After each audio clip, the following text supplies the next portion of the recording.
संपूर्ण शिव पुराण कथा में आज हम शिव व पार्वती का सुंदर रूप देख प्रसन्न होने की कथा को जानेंगे। ब्रह्मा जी बोले, नारद, भगवान शिव सबको आनंदित करते हुए प्रसन्नतापूर्वक अपने गणों, देवताओं, सिद्ध मुनियों तथा अन्य लोगों के साथ गिरिराज हिमालय के धाम में गए। हिमालय की पत्नी मैना भी अंदर से शिव जी की आरती उतारने के लिए सुंदर दीपकों से सजी हुई थाली लेकर बाहर आई। उस समय उनके साथ ऋषि, पत्नियां तथा अन्य स्त्रियां भी मौजूद थी। भगवान शिव का मनोहर रूप चारों ओर अपनी क्रांति बिखेर रहा था। उनकी शोभा करोड़ों कामदेवों के समान थी। उनके प्रसन्न मुखारविंद पर 3 नेत्र थे। अंग क्रांति चंपा के समान थी। शरीर पर सुंदर वस्त्र और आभूषण उनके व्यक्तित्व में 4 चांद लगा रहे थे। उनके मस्तक पर सुंदर चंद्र मुकुट लगा था। गले में हार तथा हाथों में कड़े तथा बाजूबंद उनकी शोभा बढ़ा रहे थे। चंदन, कस्तूरी, कुमकुम और अक्षत से उनका शरीर विभूषित था। उनका रूप दिव्य और अलौकिक था, जो अनायास ही सबको अपनी ओर आकर्षित कर रहा था। उनका मुख अनेकों चंद्रमाओं की चांदनी के समान उज्जवल और शीतल था। ऐसे परम सुंदर और मनोहर रूप वाले दामाद को पाकर हिमालय पत्नी मैना सभी चिंताएं दूर हो गई। वे आनंद मग्न होकर अपने भाग्य की सराहना करने लगी। शिव जी को दामाद बनाकर स्वयं को कृतज्ञ मानने लगी और अपनी पुत्री पार्वती, अपने पति हिमालय तथा अपने कुल को धन्य मानने लगी। उस समय प्रसन्नता पूर्वक वे शिव जी की आरती उतारने लगी। आरती उतारते हुए देवी मैना सोच रही थी कि जैसे पार्वती ने महादेव जी के बारे में बताया था, ये उनसे भी अधिक सुंदर है। इनका रूप तो चित्त को प्रसन्नता देने वाला तथा समस्त पापों और दुखों का नाश करने वाला है। विधि पूर्वक आरती पूरी करने के पश्चात मैना अंदर चली गई।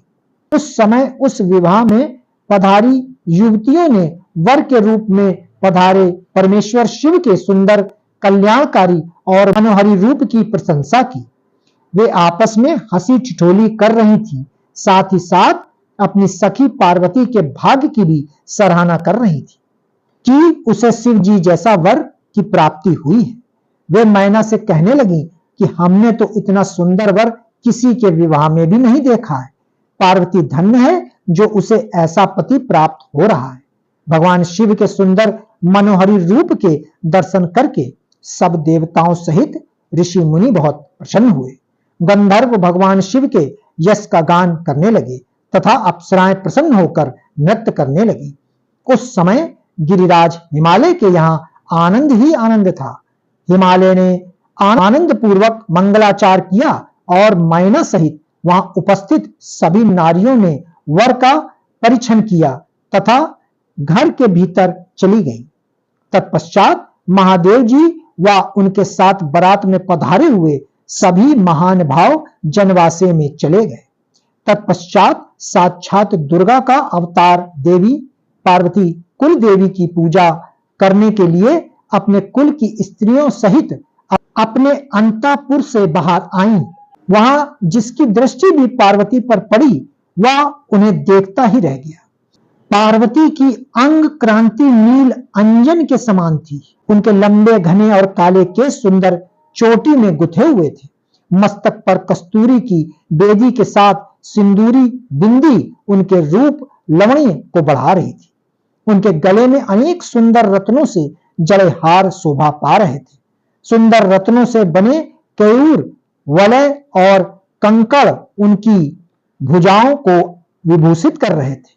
रत्नों से जड़े कानों के कुंडल दमकती शोभा से उनके गलों पर अनुपम छवि बना रहे थे। उनके मोती के समान सुंदर एवं सफेद दांत अनार के दानों के भांति चमक रहे थे। महावर पैरों की शोभा में वृद्धि कर रही थी। उनके अंगों में चंदन, अगर, कस्तूरी और कुमकुम का अंगराग लगा हुआ था। पैरों में पड़ी पैजेब से निकली घुंघरुओं की रुंझुन की आवाज कानों में मधुर संगीत घोल रही थी। उनकी इस मंत्रमुग्ध छवि को देखकर सभी देवता उनके सामने नतमस्तक होकर जगत जननी पार्वती को भक्ति भाव से प्रणाम कर रहे थे। उस समय भगवान शिव भी उनके इस अनुपम सौंदर्य को कनखियों से देखकर हर्ष का अनुभव कर रहे थे। पार्वती के अनुपम रूप को देखकर शिव जी ने अपने विरह की वेदना को त्याग दिया। पार्वती के रूप ने उनको मोहित कर दिया था।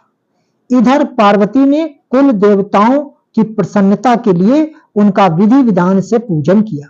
तत्पश्चात वे अपनी सखियों और ब्राह्मण पत्नियों के साथ पुनः महल में लौट गई। उधर मैं, विष्णु जी व भगवान शिव भी अपने अपने स्थान पर ठहर गए। भक्तों, आगे की कथा श्री रुद्र संहिता तृतीय खंड का 47वां अध्याय अवश्य सुने। ओम नमः शिवाय।